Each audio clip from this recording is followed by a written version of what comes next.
একটা অধ্যায় করতে অনেক সময় লাগতেছে, তখন হঠাৎ চলে আসতেছে। যতক্ষণ সময় লাগে তুমি এফোর্ট দাও, ঠিক আছে? পড়াশোনার পেছনে তুমি যতক্ষণ সময় দিতে পারো, সময় বেশি লাগুক, অসুবিধা নাই তো। পড়াশোনার বাইরের অন্যান্য জিনিসপত্রগুলো কাট করে দাও। বাইরে ঘোরাঘুরি, খেলা দেখা, মুভি দেখা, ফেসবুক চালানো, এগুলা কাট করে দাও না। তুমি একটু নিজেকেই জিজ্ঞাসা করো যে তুমি আসলে সারাদিনে কতক্ষণ পড়াশোনা করতেছো আর কতক্ষণ পড়াশোনার বাইরে কাজ করতেছো, ঠিক আছে? অ্যাডমিশন টাইমে দুইটা জিনিস একটু খুব ভালো করে মাথায় খেয়াল রাখবা। একটা হচ্ছে সময় যাতে নষ্ট না হয়, আর দ্বিতীয়ত হচ্ছে বন্ধুরা কি করতেছে ওইটা দেখে, তোমার ভালো ছাত্ররা কি করতেছে ওইটা দেখে তোমার তো লাভ নেই।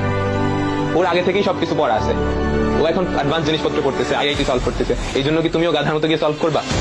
না, তোমার অবস্থা কতটুকু এটা তুমি নিজে জানো, বুঝছো? তো আরেকজনের সাথে ওরা ওই ভাইয়ের কাছে পড়তেছে, অফলাইনে ওই জায়গায় পড়তেছে, 10 জায়গায় পড়তেছে, এই জন্য তুমি গিয়ে পড়বা না? কত বছর এই ভাইয়ের কাছে পড়ে এই জায়গায় টপ করছে, ওই জায়গায় টপ করছে, এটা কিন্তু এরকম না।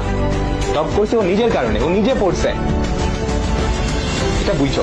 আমি নিজে তো টপার ছিলাম, আমি টপ করছি কি ওর কাছে পড়ছি, এর কাছে পড়ছি দেখে? আমি নিজে পড়ছি, এই জন্য নিজের পড়াটা সবচেয়ে গুরুত্বপূর্ণ, ঠিক আছে?